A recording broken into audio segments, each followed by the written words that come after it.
할렐루야! 백호교회 형제님들 반갑습니다. 한 주간 모두 잘 지내셨습니까? 우리 형제님들 추운 날씨에 모두 고생이 많으시지요. 오늘 예배드리는 모든 형제님들을 예수님의 이름으로 환영하고 축복합니다. 그러면 지금부터 2월 4일 백호교회 주일 예배를 시작하겠습니다. 다 같이 나는 예배자입니다. 찬양 드리겠습니다.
다음은 사도신경으로 신앙 고백하겠습니다. 나는 전능하신 아버지 하나님 천지의 창조주를 믿습니다. 나는 그의 유일하신 아들 우리 주 예수 그리스도를 믿습니다. 그는 성령으로 잉태되어 동정녀 마리아에게서 나시고 본디오 빌라도에게 고난을 받아 십자가에 못 박혀 죽으시고 장사된 지 사흘 만에 죽은 자 가운데서 다시 살아나셨으며 하늘에 오르시어 전능하신 아버지 하나님 우편에 앉아 계시다가 거기로부터 살아있는 자와 죽은 자를 심판하러 오십니다. 나는 성령을 믿으며 거룩한 공교회와 성도의 교제와 죄를 용서받는 것과 몸의 부활과 영생을 믿습니다. 아멘.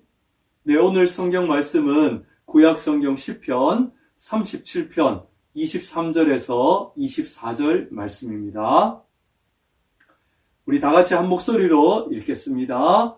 여호와께서 사람의 걸음을 정하시고 그의 길을 기뻐하시나니 그는 넘어지나 아주 엎드러지지 아니함은 여호와께서 그의 손으로 붙드심이로다. 아멘. 네, 오늘 설교 제목은 그의 손으로 붙드심이로다입니다. 오늘 이 말씀으로 저와 여러분 모두 함께 은혜 받는 시간 될 수 있기를 바랍니다. 말씀을 시작하면서 오늘 설교 주제와 관련된 퀴즈를 하나 풀어보겠습니다. 여러분 최근에 아시안컵이 지금 계속되고 있죠. 우리 한국팀이 이제 4강에 진출을 하게 됐는데 이 우리 한국 축구를 요즘 이제 좀비 축구라 그렇게 이야기를 하지요. 그죠? 90번부터 그죠? 다 지는 그 마지막 순간에 골을 넣는 거예요. 자, 한편으로 이 축구만큼 또 인기 있는 아시안컵이나 월드컵만큼 인기 있는 스포츠가 있습니다. 바로 1억 명이 본 롤드컵 결승이라고 하잖아요. 작년 우리 11월에 우리 한국에서 열렸는데, 자, 오늘 퀴즈 문제입니다. 롤드컵 최초로 4회 우승한 선수는 누굴까요? 객관식입니다. 1번 손흥민, 2번 이강인, 3번 김민재, 4번 이상혁. 네, 정답은 바로 페이커 이상혁입니다. 그래서 이 이상혁 선수가 롤드컵 최초로 이제 4회 우승을 한 거예요. 특별히 이 이상혁은 역대 최고령 우승자라고 합니다. 27세 196일인데 2022년 대프 때는 26세였어요. 그 기록을 이제 깨트린 거예요. 그런데 이 페이커의 이 우승이 값진 이유가 무엇인가? 바로 2017년에 페이커가 이 결승전에서 패배를 하게 된 거예요. 그때 이 페이커가 눈물을 흘리면서 자신의 그 뼈아픈 실수를 해서 너무 이렇게 자책을 한 거예요. 그런데 이 7년 만에 드디어 이 롤드컵에서 다시 우승을 하게 되는 거예요. 자, 그렇다면 여러분, 우리 대표팀이 이 아시안컵에서 이 좀비 축구, 그죠? 그리고 이 페이커의 우승이 값진 이유가 무엇일까요? 그것은 바로 넘어졌다가 다시 일어난 승리인 것입니다. 그런데 오늘 성경 말씀도 똑같습니다. 같은 내용입니다. 무엇입니까? 23절을 같이 한번 읽어보겠습니다. 여호와께서 사람의 걸음을 정하시고 그의 길을 기뻐하시나니 그는 넘어지나 아주 엎드리지지 아니함은 여호와께서 그의 손으로 붙드심이로다. 할렐루야. 그래서 오늘 설교 제목도 그의 손으로 붙드심이라 그랬어요. 오늘 예배드리는 우리 백호교의 모든 믿음의 형제님들, 여러분의 그 인생을, 여러분의 그 모든 것을 하나님의 붙드심으로 다시 일어나고 하나님의 붙드심으로 진정한 값진 승리를 얻는 여러분 되시기를 예수님의 이름으로 축복합니다. 그래서 이 시편 37편의 별명을요, 가장 귀한 진주 목걸이라고 그랬어요. 가장 아름다운 진주 목걸이. 그죠? 이 말씀이요, 우리 인생의 가장 귀한 진주 목걸이인 거예요. 여러분, 명품 시계, 명품 옷, 그것으로 우리 인생이 명품이 되는 게 아니에요. 이 하나님의 가장, 그죠? 가장 귀한 이 진주 목걸이와 같은 가장 귀한 이 말씀으로 여러분의 인생이 하나님의 말씀을 듣고 그 말씀을 의지하는 여러분 되시기를 축복합니다. 그리고 또한 이 시편 37편은 구약시대 MZ세대를 위한 이 청년 시편이라고 그렇게 불립니다. 여러분, 그래요. 우리 청년들이 어때요? 우리 인생을 살다 보면 참 넘어질 때가 많잖아요. 누구나 그저 그 넘어짐을 경험하게 돼요. 저도 지금까지 살아온 인생을 쭉 돌아보면 참 넘어질 때가 많았던 것 같아요. 그런데 중요한 건 무엇입니까? 우리가 넘어졌다가 다시 일어날 수 있는 그 이유가 무엇이에요? 바로 하나님이 그 손으로 우리를 붙드신다고 약속하셨어요. 24절 말씀에 그의 손으로 붙드심이로다 그랬어요. 저와 여러분 모두를 우리가 인생에서 때로는 넘어질 수 있지만 하나님의 손이 우리를 붙드심으로 우리가 다시 일어나서 우리가 진정 믿음 안에서 승리할 수 있는 저와 여러분 될 수 있기를 예수님의 이름으로 축복합니다. 그런데 우리 가끔 보다 보면 이런 하나님의 붙드심이 필요 없다는 사람들이 있어요. 하나님 없어도 나는 내 주먹을 믿는다. 그죠? 나는 내 힘을 믿고 내 의지를 믿는다. 그런 사람들이 참 많아요. 그런데요, 여러분 가장 대표적인 사람이 누굽니까? 바로 하나님은 죽었다고 말한 독일의 천재 학자, 천재 철학자였던 프리드리히 니체였습니다. 그는 이렇게 이야기를 했어요. 늘 자신의 주인이 되어라. 내가 내 인생의 주인이다. 좀 멋있는 말 같아요. 그리고 그는 또 이렇게 주장했어요. 하나님 필요 없고 하나님은 이미 죽었고 내가 번개가 되어서 푸석푸석한 무덤을 다 깨트려 버리겠다. 이 기독교가 부조리가 너무 많다.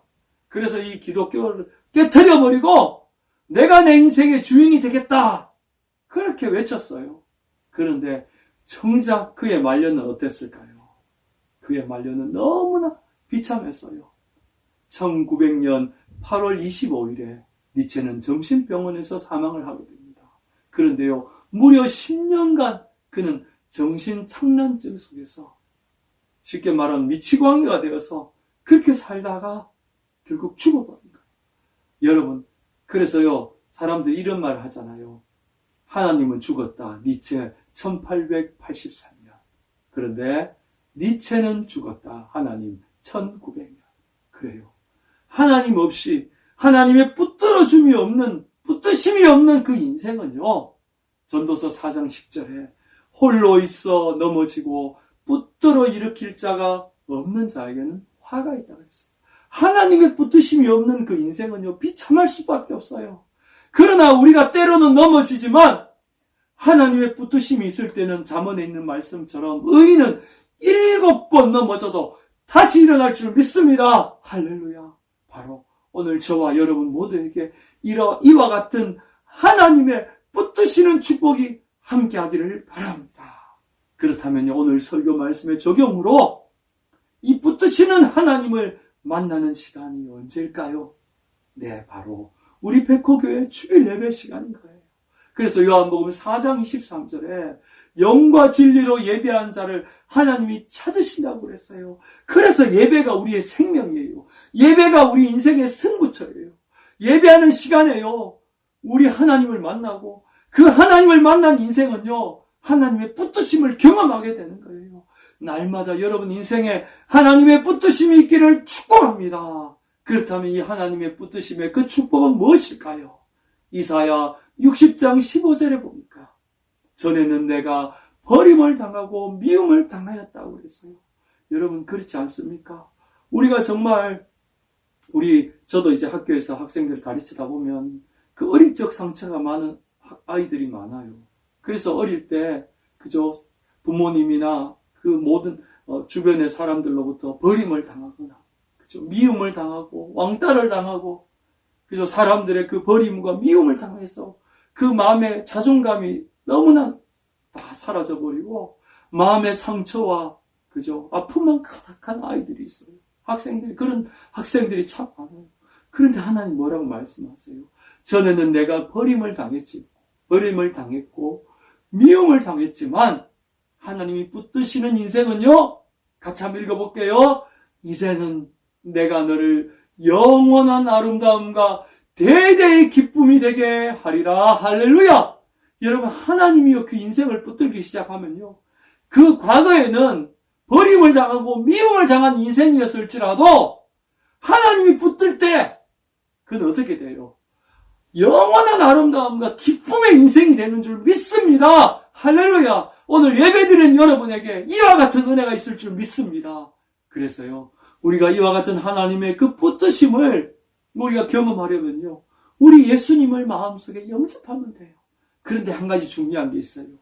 우리가 예수님을 영접할 때에 하나님이 우리를 부르시는 말씀이 있어요. 그것이 바로 시편 2장 7절인데 바로 오늘 함께 드릴 찬양의 제목입니다.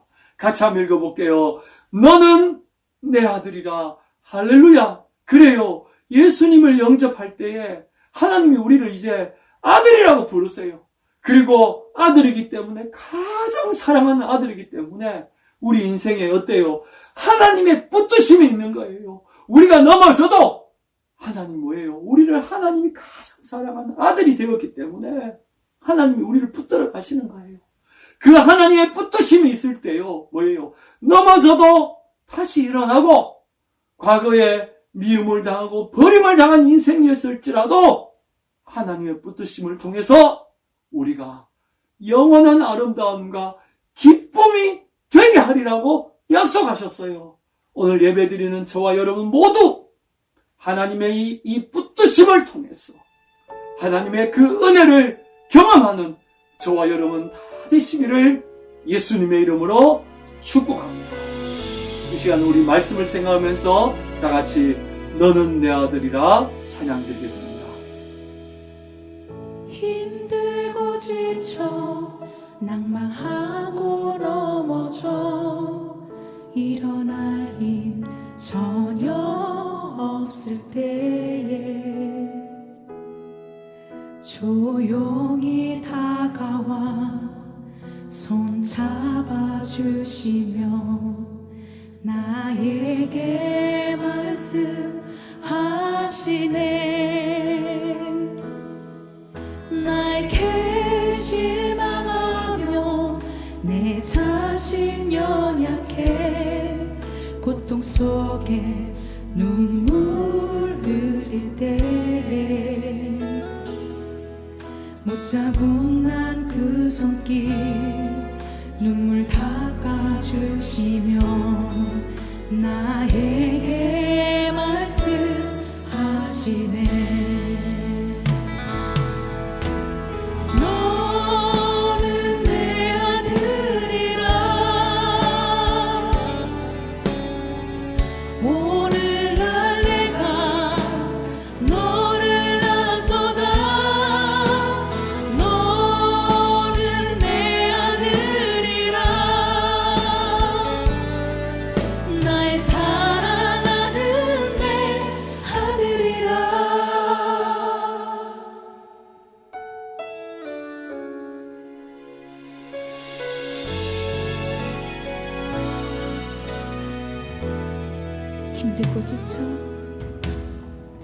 힘들고 지쳐 낭만하고 넘어져 일어날 힘 전혀 없을 때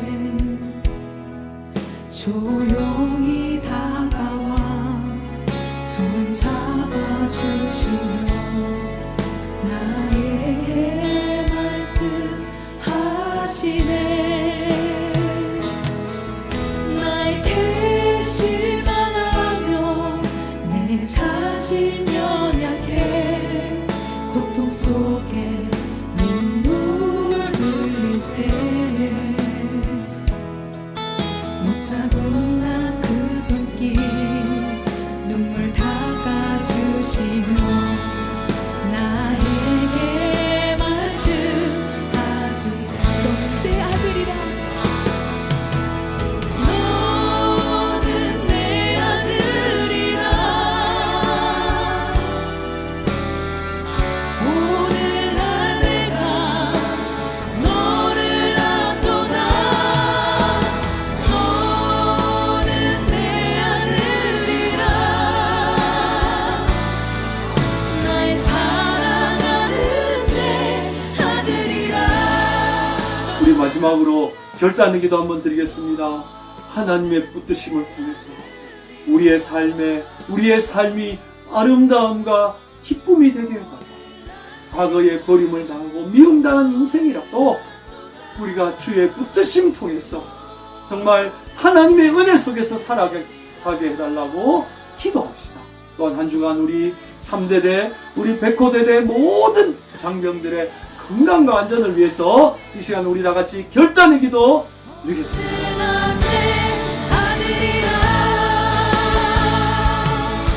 나의 십자가 고통 해산의 그 고통으로 내가 너를 낳았으니